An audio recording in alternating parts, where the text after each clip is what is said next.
we'll have this discussion. Discussion? What discussion? This is a discussion combustion. Coming to you from Denver, Colorado, this is Discussion Combustion Podcast with your hosts, Kevin Batstone and Arthur Raw. You know, an invite's still an invite, and if you want to not be part of that, then... I was there yesterday. I was there for the initial break-in at your new place. You know, I wouldn't mind you staying the night tonight. I'm not doing that. I have shit to do tomorrow. We got Happy Friday to record tomorrow. Yeah, no, I understand that. That's fine. Welcome in, everybody. We're bantering right now, and this is a dope solo of a Discussion Combustion. Yeah, it's good to be back with you guys. Thanks for tuning in. We appreciate all the support, of course. It's been a while since we've done these solos, so it's always weird when it's just you and I now in the studio. Scheduling conflicts occur a lot in this business, and sometimes we got to move some things around. But we're here now. We're going to chat with you for a bit, and I just want to open up on saying, because we really haven't had a chance to talk too much on Discussion Combustion about Happy Friday, and just how fun this project has already been. We're getting ready to launch episode 4 this week. You'll be able to see that after this episode comes out. But just how much fun it's been working with John Ekstrom and Nate Lundy and Jeff Morton, those guys from Mile High Life. Really having a good time doing that over there, man. It's been a fun show. It's so different than what we do here at Discussion Combustion. I love it. Oh, no, absolutely. The energy behind everything, Molly Smith, J.D. Lopez, everybody that's involved with building the Mile High Life brand, is it's cool to get Denver-centric and Denver creators all together. And it's also fun because you and I have recorded podcasts with pretty much everybody on the network. Yeah, it kind of gave us, I wouldn't say an upper hand, but a little bit more familiarity with some of the guys that are on the network, some of the people that will probably be coming through the program as time moves forward. Just really fun. I mean, it's still in such early stages, so enjoying that. If you guys haven't had a chance yet, our loyal supporters, listeners, viewers, what have you, if you haven't had a chance to listen to Happy Friday, I highly recommend you do that. It's on all things streaming, of course, and you can watch it right here on the DCPC YouTube channel. We love it. Yeah, super fun, easy, quick. It's like a bam, bam, bam type of podcast. Like we cover a lot in a short amount of time. Denver localized information, however, it's still fun to listen to. So it's different than what we do here. It's different than Mash the Gas, which Kevin co-hosts with Jeff Davis down in Texas. And it's cool to get some more projects underneath the belt. So, the seasons are changing. What's a project you need to do, Kevin, to get ready for winter? Well, everybody who knows me well enough knows I'm not a big fan of winter. So I think a big thing I need to do to get ready for winter is to get my vehicle dialed in. I'm going to need to get some better tires on that because I drive a lot, guys. I cruise around the city a lot, and I have a lot of places to be, people to see. I need wheels underneath me. That was a cool little rhyme right there, I think. It was good. Yeah, not too bad. I mean, look, I'll tell you a story. So the last snowstorm that we had here in Denver I think it was like April or May, we had some snow. We'd got done doing a podcast, and I was driving home, and I couldn't get up the on-ramp, just not too far from us here on I-25. My car, I mean, the tires are that bad. I mean, it has no problem in dry climates. How steep was this thing? I mean, going up Orchard on-ramp. It's not that steep. It's not that steep. But see, it's like out of 45. But here was the problem. The guy in front of me came to a complete halt, and then I had to come to a complete halt, and I couldn't get it going again. I didn't have – if I had So what'd you do? Backed it up. I had to back it back down the hill, being careful. I was kind of making sure I wasn't backing into traffic, and then I had to come back to the studio and sleep here because that seemed like the safest call. I wasn't willing to try it again. The roads were too treacherous. But so for me, the biggest project I need to do to get ready for winter is get my vehicle ready to handle it. I mean, I would say that's generally what that should be almost number one on your checklist, is winterizing your vehicle, make sure that it's prepared, and that means tires. And that means you're not buying the cheap ones, man, because you want to slick around. I mean, it all depends what your winter is like, of course, and how hilly is the terrain that you drive on. So all that comes into play. But for me, for winter, I'm going to go ahead and say what I'm preparing for is consistent swimming. I like that. Well, I mean, you segue into a good point. You now have your new place. You've moved in. Anyone that follows us on social media got to see a sneak peek of what his new place looks like. I had the privilege and fortune to be down there last night, had a good time checking it out. It's fantastic. Your patio literally looks right down at that heated pool, which is going to be a 24/7, 365 deal. Well, it's 10 a.m. to 10 p.m. Okay, so not 24/7. That would be cool. So it's 12/7, 365. 10 to 10, 12 hours. 12/7, 3. Yes. 12/7, 365. Yes. Fact remains, you can get down there.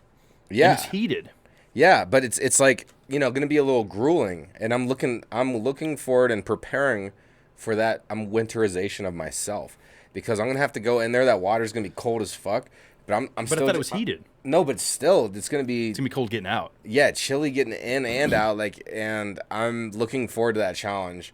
And I haven't been able to swim since the tail end of the summer, and since Labor Day. Yeah. And I've noticed a difference physically. And I think since the season's changed a little bit too, I have been snacking a little bit more. Mm-hmm. I feel like that's natural for people. I mean, I think, coming into winter. Yeah, I think a lot of folks, as we approach the holiday season here, right? Q4, OND, however you want to word it, Halloween, Thanksgiving, Christmas, Hanukkah, whatever holidays you celebrate, of course, involve a lot of eating, snacking, pies, alcohol, gift giving. People tend to get a little bit comfortable this time of year, and that's fine. We've worked hard all summer, and, people like to get comfortable, including myself, do some eating, maybe let up on some of the exercise because you're like, it's cold out. I'm not going to go for the walk. I'm not going to do the usual shit. I'm guilty of that for sure. I mean, I'm definitely probably going to pick up some winter weight. It's just something. What do you anticipate for your winter weight? What I anticipate for my winter weight is this. Ever since I got out of the grocery business, I had so much movement every day. I mean, it was guaranteed 5 days a week. I was hoofing pallets, stocking things, moving around. Now, with my changing career path, if you will, doing podcasts and producing, doing some selling throughout the day, I don't have as much physical activity. Yeah. So what I anticipate is I'm gonna have a great holiday season. Obviously, we're going to Phoenix, Arizona here in less than a month for the NASCAR championship. And I feel like once we get back from that excursion, that's when I'm going to try to start tightening up on, the financial aspect of because, we went out so much this summer. I mean, we were almost every other night, if not every night. It was a summer to remember. Summer 2022 was amazing. I mean, anybody that it was a lot of fun. Had a chance to visit with us, and some of our favorite places around Denver that we were involved with, and doing some partying, some drinking, what have you, eating some good dishes, just kind of rubbing shoulders, networking, what have you. It was so fun. Really great summer to do all that. And I'm not saying we're putting the kibosh on that, and that's not going to happen into the winter, but we just... Well, it's really easy to spend a lot of money when you drink as much as we do. And then you get hungry and you eat out, and then you're like, fuck it, I'll pay for my friends. I'll catch that tab, or who is that cool guy? Put that on my tab. After a whole summer of doing that, the financial burden of having fun definitely can catch up. And even if you're mega rich and you're like, whatever, I'll rent out the whole restaurant. Come on, those decisions after a long time add up. Exactly. They add up. I mean, they're a lot of fun in the moment, but, long-term speaking, it's like the seasons, right? There's a time and a place for it. As the Zombie said in a great song that I love, it's the time of the season. Great song. Granted, it's a kind of a love song, but the fact remains the seasons change, and so should our behaviors. So I think as we enter O&D Q4 here, entering the holiday season, what does O&D stand for? October, November, December. Okay, because this is not normally something that people talk about quarter four. Yeah. It's O&D. Yeah. And you got this from working in the liquor biz. Yeah, correct. Yeah, it's a very common term that's used. It wasn't used in grocery, but I will say in the liquor biz, O&D is a simpler or different way. I wouldn't say it's simpler, but a different way to say Q4. But it's kind of grown on me a little bit, October, November, December, because this is a unique time. Like we're saying, the seasons are changing. We're going into the fall months. Winter's coming. Holidays are coming. People tend to shift their patterns a little bit. So I kind of like that O&D is unique versus Q1, Q2, Q3. It kind of, O&D for some reason makes me think of and I know it's because I'm dyslexic, but it's I need this by end of day. Well, for some reason, I know the N is not in there, but end of day, for some reason, O&D, I don't know why it hits like that for me. Probably because we're both used to sales and EOM, end of month. Yeah. There's all these little acronyms. Yeah. Whereas O&D, I could see where you can get. But what kind of acronym could we come up with that would make sense? It's on. It's on. No, it's occupational natural dismemberment. I don't know about all that. Dismemberment. Yeah, so when you're occupational natural dismemberment, that's I was gonna try. Wait, what if we do I was gonna try. like October native? No, you got to pull that month out of there Why? because that's already part of the acronym. Okay. So it would be What if it's like odd nocturnal distractions? odd nocturnal distractions. I mean, that's the first shit I could come up with here. Guys, it's a solo. Bear with us. I like that actually because when you can't sleep, Which is me every Sunday night, Sleepless Sundays. sleep Sunday. I get simple Sundays is how I do it. Yeah, I need to get better at the Sunday night sleep, man. I don't get it. But I'm going to get it. You're gonna get that sleep in. I'm going to change it. I'm going to turn this franchise around. I will tell you this. It's been sober October, guys. You know, in the past, we've done full-on sober October. But I will tell you, I've already, what is it, the 12th, October 12th? It's the 13th when you guys hear this. I've still been drinking beers and having some fun. I had a privilege of being up in Aspen last weekend and doing some fun whiskey tasting. Had a good time doing that. But Sounds like a blast. yeah, it was. So the way I'm looking at sober October, and I've had a couple people kind of critique that word, like, well, if it's sober doesn't that mean that you're actually more sober? And that doesn't really make sense because sober is sober. You can't be more sober than sober. But the way I view it is sober is looking at it like, okay, we're not going 100%, but we're making some changes. And I've been in bed so far. I know this is going to sound wild to some folks, but I mean, I was, drinking beers till sometimes 2, 3 in the morning on school nights, work nights, what have you. I was there with you, and you were there a lot. Horrible influence on me. Thank you. Yeah, I have that tendency to do that. But it was always you always knew what you were getting into. If you're like, oh, I'm going to Kev's, then that's what's going to happen. I wanted to test the limits. And you did, and we did, and we pushed it a Yeah. lot. Minimal sleep, we still got it done. But I'll tell you this, man, I've been feeling pretty good this October. Still having a couple cold ones, of course, but I've been cutting it off. I've been getting in bed before 11 p.m. Haven't been hitting the hard stuff. So... You haven't been. I think you took like maybe one shots that I've seen. Maybe one or two. Maybe two. Which is, a lot. It's still a lot compared less. to... Well, it's a lot less compared to how we used to usually do. I think that the point of it is to just make a subtle change that you can actually feel. Like when I got up this morning to go work, because I was at your new place last night visiting. We had a good time. And then I got out there a good time, and I went home and went to bed. Like normally I would stay up. Maybe I would stop by the local pub. Yeah. I'm not doing that this month. Yeah, I want to do that, but I'm moving in broke. Because when you move into a new place, and like I honestly didn't have much. I've been in the in between for a little bit. Stayed at my mom's to get out of a situation for a little bit, and I was about a year there. But I didn't have anything, like no bed, no couch, no dressers, no carpets, basically nothing. Mm-hmm.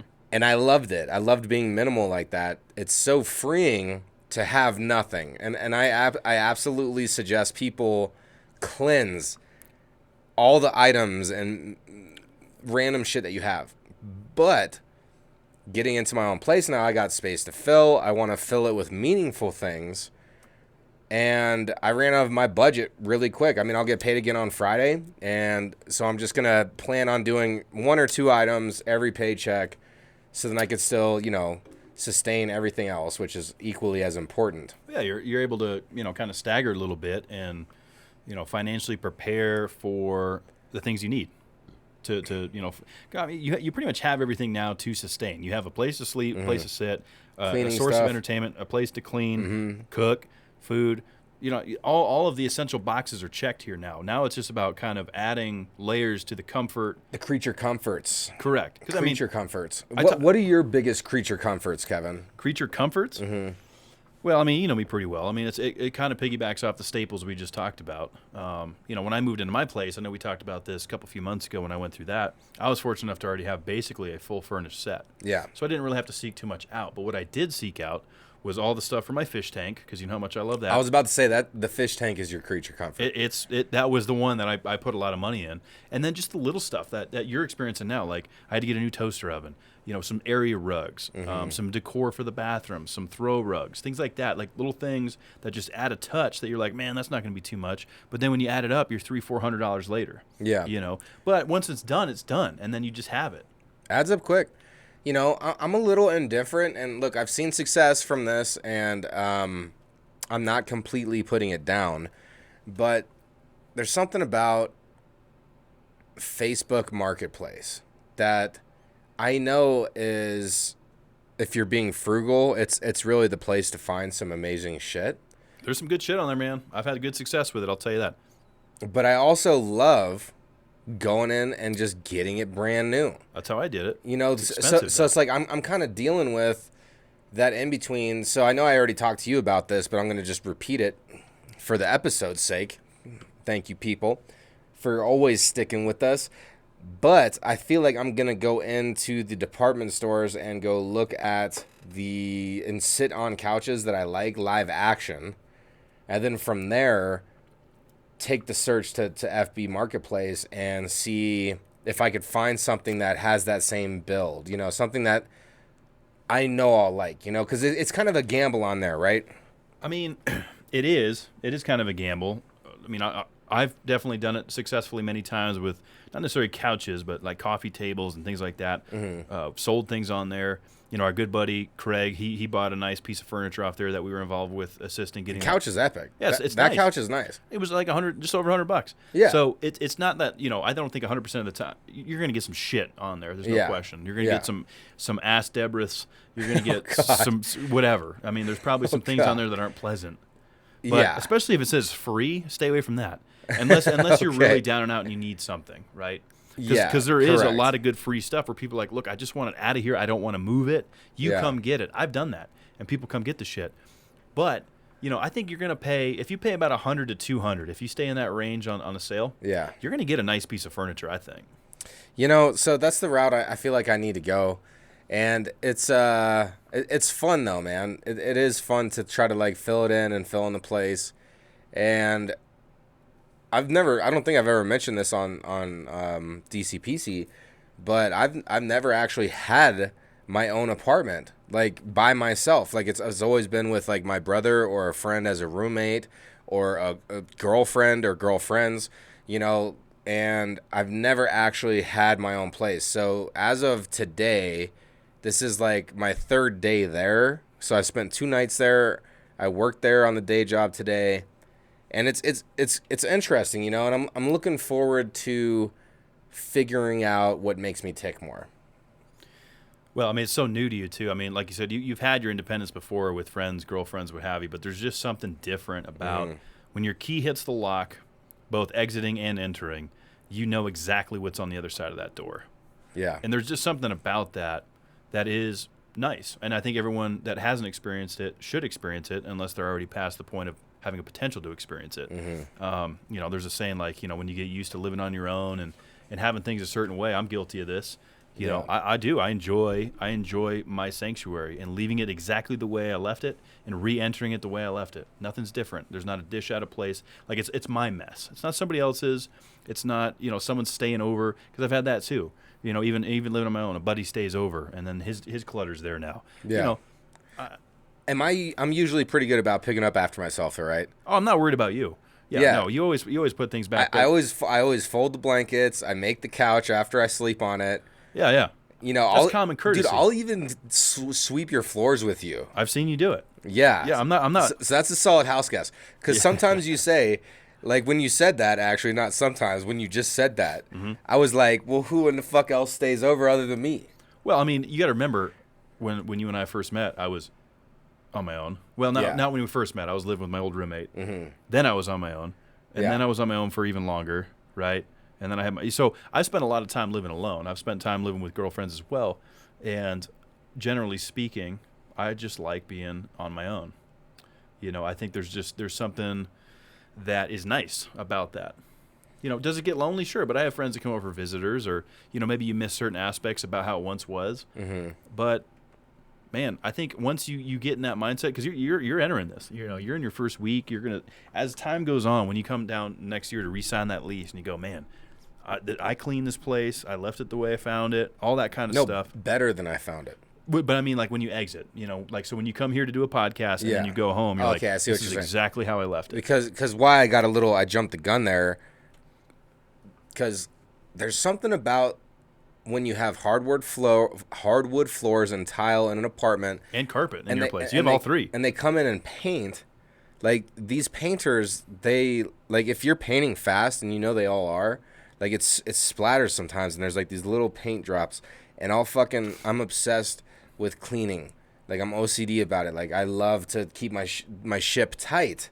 Like it's a tight ship. It's gonna sail straight. And so like I'm sweeping the floors, and this little dot is not disappearing. I'm like, what the fuck is that? And so I have to get down low, and it's a piece of paint that's like, and then I chip it off, and then I sweep or vacuum it up, and like I did that you saw it. I watched that for hours last night. I did that for like an hour and a half, 2 hours maybe, and Minimum. It felt good though. Like it wasn't bothersome to me. It's like, and I'm circling this around to the appreciation of having your own place. Like that's my standard, and that's how I want it. So my favorite memory so far, I know it's only 3 days, but was this morning. I took the last 2 days off of work, so this was my first day working from home, and just waking up and hitting that start button on the coffee because I had it pre-made and stuff. I just hit the start, used the restroom, kind of stretched and stuff, did my thing. The coffee was done, and then I went to my work desk, dude, and like there was something about that. It felt really good. Well, yeah, because you've laid out everything exactly how you want, the flow that makes sense for you. And the floor plan down there is tremendous. I really do like the layout. I like the western facing, so you're not getting that morning sun blazing in your eyes, but you can still, once you get off work, enjoy a nice sunset. There's a lot of things that I think that's a nice sanctuary for you, for sure. Good place to go home and lay your head at night. Oh, yeah, we're going to keep that humidifier going. We're going to vaporize the air. I'm going to have fake vines behind me. And there's a challenge out there, actually, for any of the watchers, and we appreciate all the listeners, but if you're watching this on YouTube, you might find some extra decor if you look closely, and that's all I'm going to say about that. And anyone that can point that out, because it is noticeable. There is some behind, some. There's too much. No, so there's some behind, the scenes, is what I'm saying. Okay. Behind whatever you're looking at. Every camera angle you see, there might be something that is a little bit different, because it does show up in every camera angle art if you think about it. Other than that one, there's no one sitting there this week. We don't have a guest there that week, so that one's out, and we're not going to use that one. But if somebody can point it out, if you see something different, let us know, and you might be rewarded. What do we do? What do we do for a reward? Well, I think it's going to depend. If the guest can, or the viewer. It depends how many. Like, what if we get hundreds and everyone's like, bam, they hit it? It's going to be the first to get it right. Okay. The first one that comes in. First one. Okay. We'll have their choice. Okay. We'll offer them a guest spot on Discussion Combustion. If they don't want that, then maybe we give them some merchandise. Yeah. Okay. No, I like this. Or maybe we can offer them like a segment topic. Like if they're like, hey, I want to hear this. You guys talk about this. Okay. So if you can notice the hidden things, and you're the first to acknowledge this correctly. This will be a first come, first serve. Yep, first come, first serve, and everything's time-stamped in 2022. Come on now. So you can either get a guest spot on Discussion Combustion, you can either submit a topic for us to talk about, or what was the other one? Get some merchandise. Yeah, we'll send you a free hoodie, free leggings, an article of clothing, whichever you want the most. Discussion Combustion style, baby. Yeah, let's have some fun with it, guys. That's a good one. That's what's fun about solos is we can kind of have some freedom to play around, have goof off, create some new topics, segments, what have you. But I like that. Let's send that. Well, speaking about segments, because we've been having things like this happen for quite some time now, and we don't normally address it, but since it's just you and I in here tonight, yeah, things are different. Why don't we read off some some listener questions? Yeah, so we've been receiving a lot of, segment ideas from folks that, like to watch the program. And, Art and I don't do solos like we used to. I mean, for the folks that have been following us for years, we used to do a solo almost once, twice a month. It was like once a month is how we had it set up. Yeah, I mean, in the very early times, least. it was at least twice a month. Yes. Recently, we maybe do 2-3 a year max. Yeah. It's like almost less than once a quarter. So Once a quarter. yeah. So we have some fun questions that viewers have asked us throughout the month that creates for fun content. This is a great opportunity to do this. And so we'll start with this one, Art. On a scale of 1 to 10, how strict were your parents? Scale of 1 to 10, how strict were my parents? I'm going to give them a passing grade. I am going to give them an 85%. However, they allowed me the freedom to discover and understand things by myself and learn from opportunities. So, like, I would give my parents an overall rating of 100% because I have both parents present, and it's like you, Will, and out of my 13 friends, it's like I have 2 of them, you and Will, who have both parents present. So I know I'm blessed for that. Yeah. So I'm going to give them 100% on that factor. But as far as how strict they were, I'm going to say that they're 85% strict because they still let me live and fuck up. And, like, can you even stop somebody from doing that stuff, though? Okay, well, but wait a second. So the question is on a scale of 1 to 10. So if you say 85, does that mean 8.5 out of 10? Yeah, 8.5. So you're saying they were 8.5 out of 10 strict. Yes. That's still pretty strict. Is it? I mean, so 1 being you can do whatever you want, 10 being we're on you. You can't do shit. Oh, well, I mean... That's how I view the question. On a scale of 1 to 10, how strict were your parents? Well, so 1 being they weren't, 10 they're very strict. I guess I would say like a 7. Okay. Maybe, or like. That's where I was gonna go. I had structure, but I wasn't. They weren't necessarily strict, but I had structure. Like as far as strictness, it might be even like a 40-50, a 4 or 5. Yeah.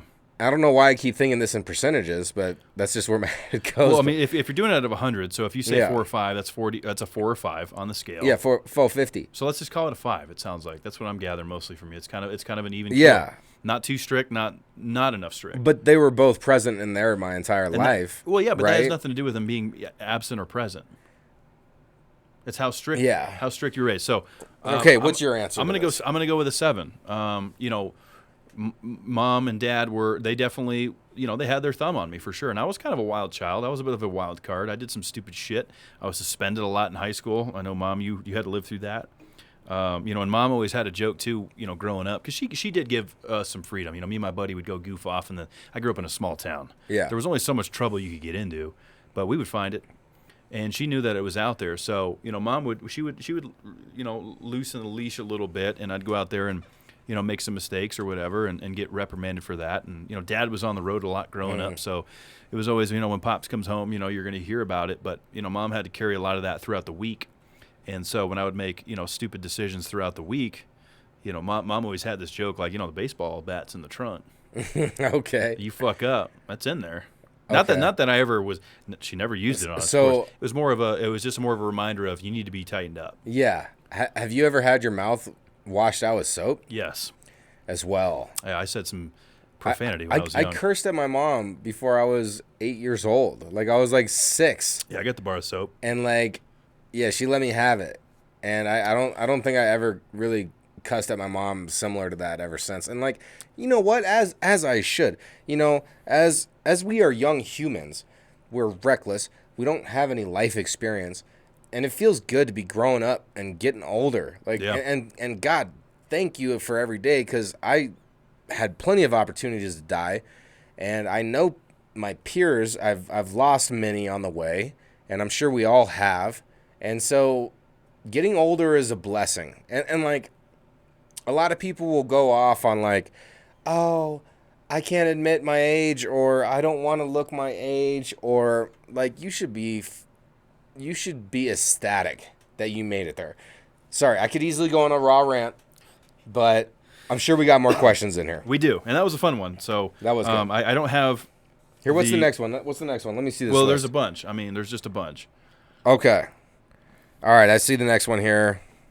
This one's coming out of Westminster, it looks like. Who was your worst teacher and why? Worst teacher? That's tough, man, because I did have a lot of good teachers growing up. It's tough to pick a worse one, especially if they're listening to this. It's not going to make them feel good. I don't know if anyone really comes to mind. I didn't have too many discrepancies. I mean, again, I was kind of an asshole in high school. Yeah.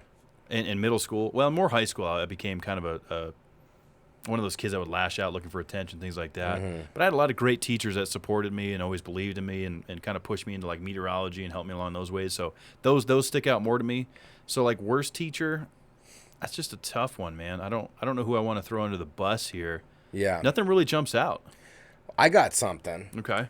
So it's not a teacher, but it was a vice principal of my high school in Chaparral, and my graduating class was 2005. That's the most information I'll give about that person.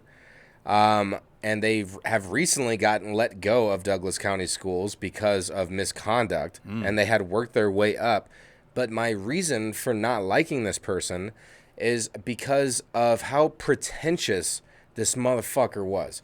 All right, so like I wasn't always up to all good, and like I can understand a corrective action. I can understand corrective action, but you have to approach somebody at an equal level of respect to get to know them, to understand the motivations for their however they're acting. And this dude was just so pretentious and like he really like tried to just own you and get you in trouble sort of shit.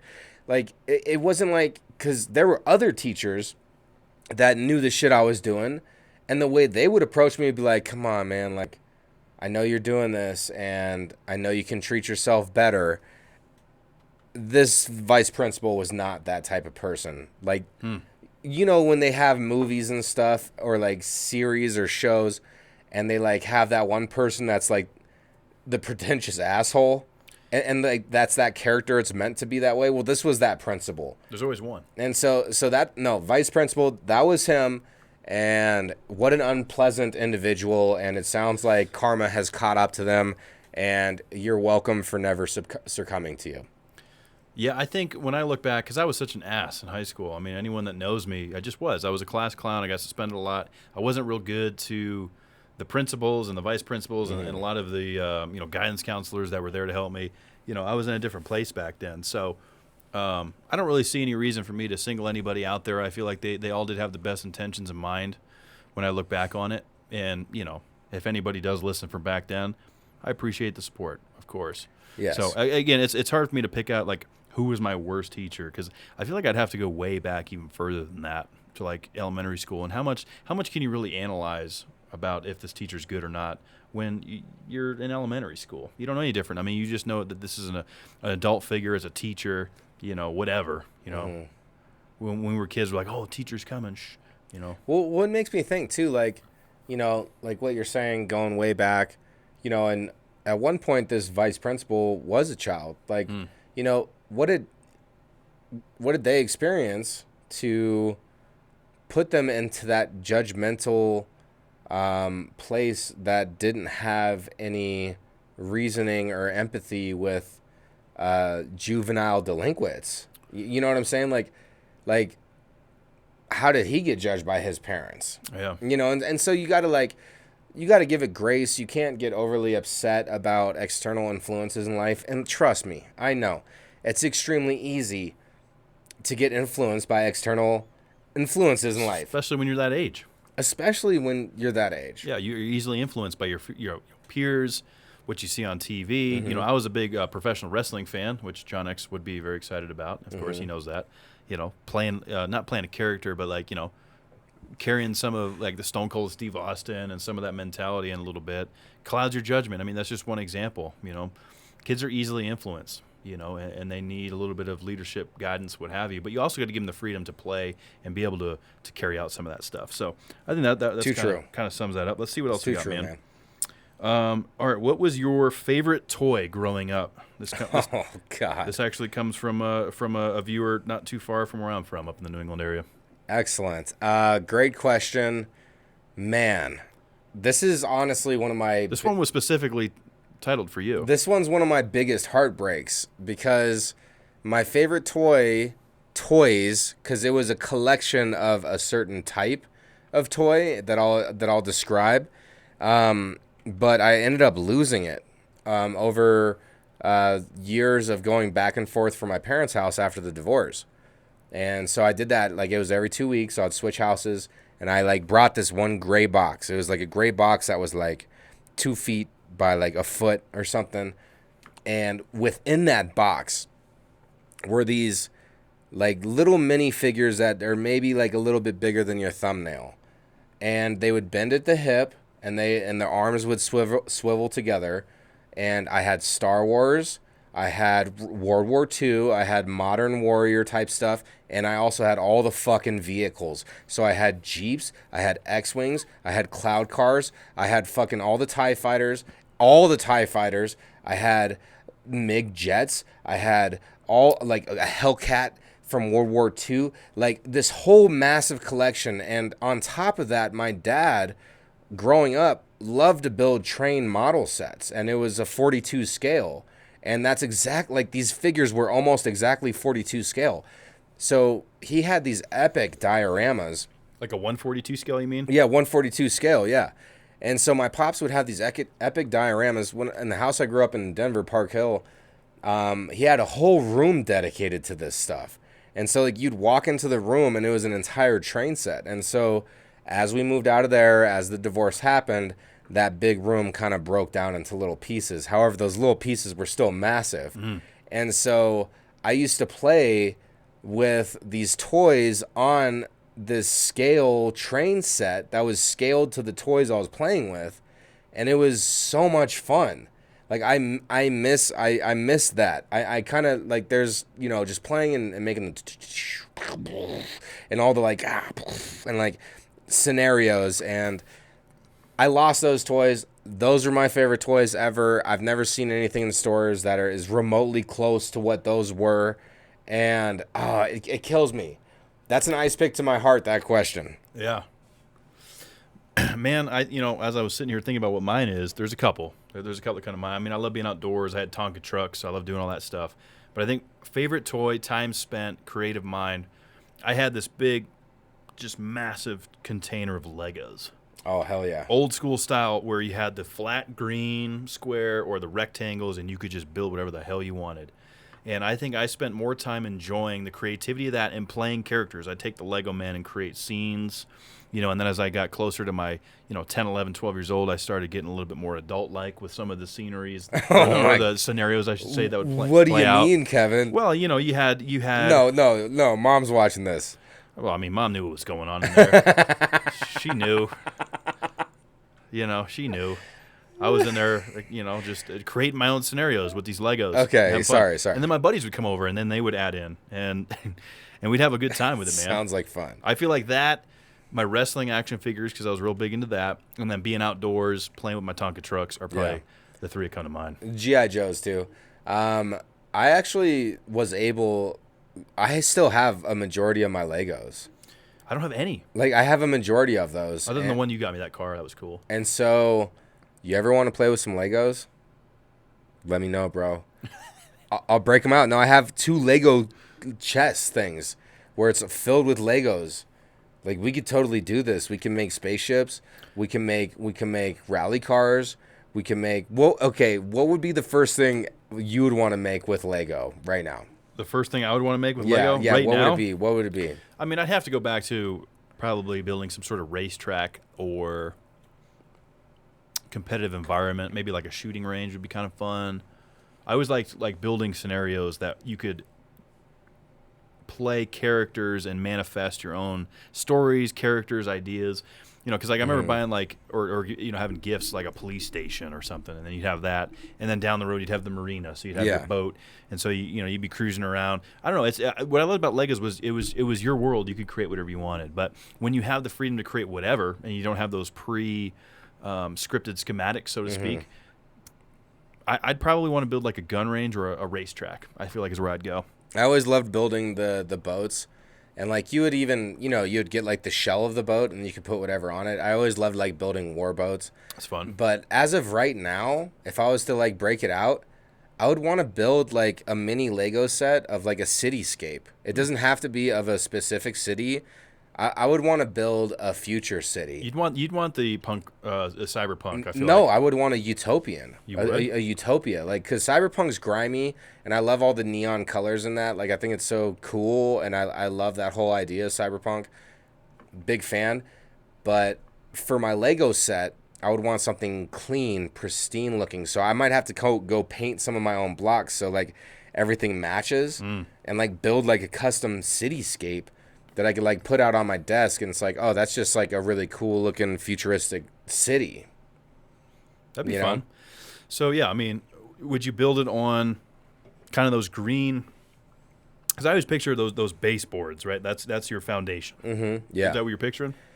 Yeah. You build it on that, and you know it's probably gonna be like around this type of size, like around that. So what is that? That would be like 3/4 of a foot by like half a foot. So I always remember the green squares that I remember was like a foot by a foot, and you had like a lot of that room to just, it's your world. See, I would probably custom build it with like the 8x8s or something, and just stack those. Maybe get 16 of those, but oblong. So it's like an oblong thing, and then maybe you get like some blue flat tiles or something that like runs through the middle, so you have like a river running through it, and then you build like cool little bridges and stuff that are all like, you know, the bridges would be like the one square type of thing. Like it's miniaturized, so it's like, but Scaled down. yeah, I could see that being like a fun project. It is fun. It gets the creative mind going. You know, that's where I always loved doing models and building cars and building Legos. That's where it started for me. So that was probably one of my favorite toys for sure. But Yeah, great question. Nostalgia hitting me. Let's keep all moving. the listeners. What's your favorite toys out there? Let's keep moving. We got some more listener questions coming in.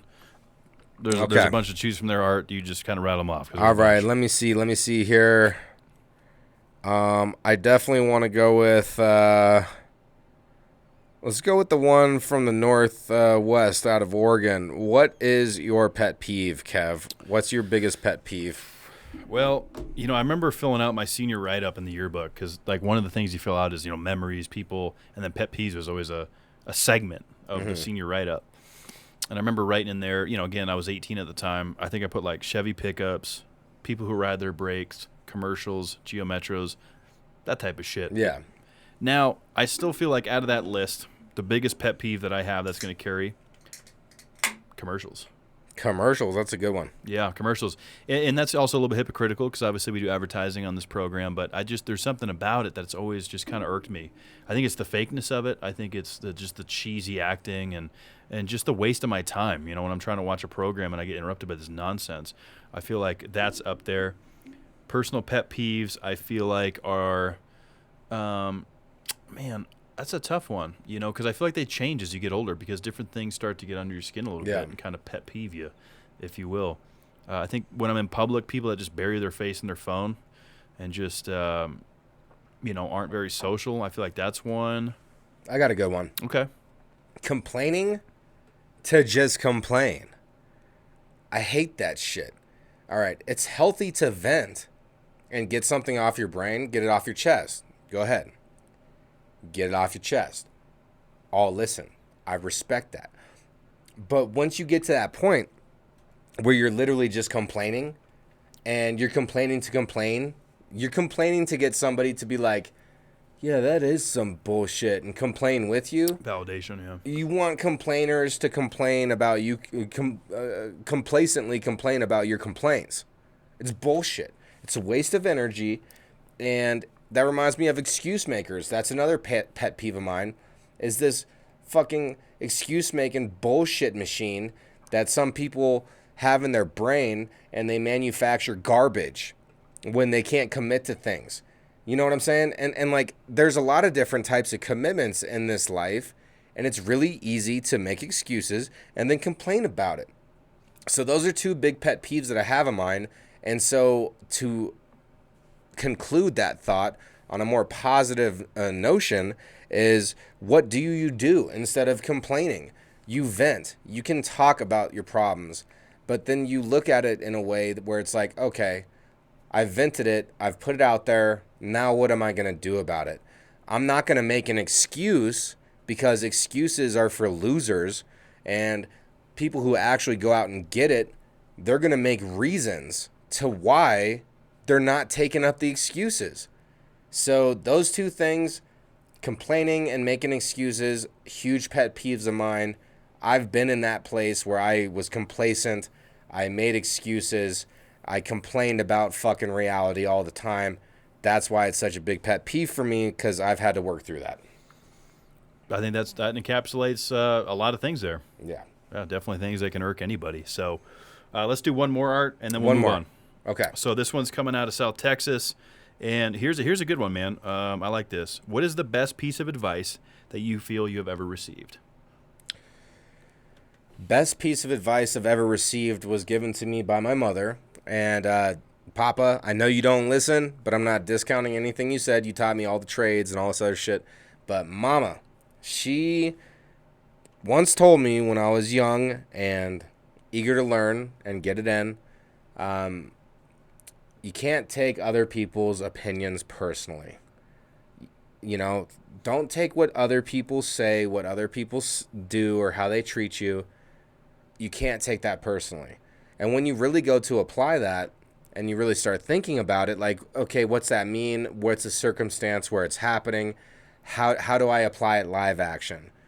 And truly, when people are upset and they're griping about other people, it goes back to the pet peeves I was just talking about. Yeah. Like, they're complaining about somebody, or that principal I was talking about who, like, he couldn't relate with me.